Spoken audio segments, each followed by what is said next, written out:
മംഗല്യയുടെ കല്യാണ ഡിന്നറിന്റെ വിശേഷങ്ങളിലേക്ക് എല്ലാവർക്കും സ്വാഗതം. ഇന്ന് നമ്മളൊരു പ്യുവർ വെജിറ്റേറിയൻ ഫുഡാണ് കേട്ടോ ഉണ്ടാക്കുന്നത്. ഗൗതം വിഷ്ണു സാറിൻ്റെ കല്യാണം കുംഭകോണത്ത് വെച്ചാണ് നടന്നത്. അതിനുശേഷമുള്ള ഒരു റിസപ്ഷൻ്റെ ഫുഡാണ് നമ്മൾ ഒരുക്കുന്നത്.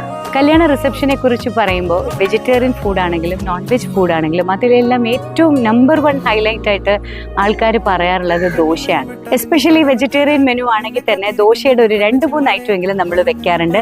ഗീ റോസ്റ്റ്, മസാല ദോശ, ഊത്തപ്പം, പൊടിദോശ, തട്ടുദോശ, അതിൻ്റെ കൂടെ സാമ്പാർ, ചമ്മന്തി, മുളക് പൊടി, ഇങ്ങനെയുള്ള വെറൈറ്റി കറീസും കൂടി വെക്കാറുണ്ട്. അപ്പം ഇന്നത്തെ കല്യാണ റിസപ്ഷൻ്റെ നമ്മുടെ ദോശ വെറൈറ്റീസിൻ്റെ വിശേഷമൊക്കെ നമുക്ക് കണ്ടിട്ട് വരാമോ?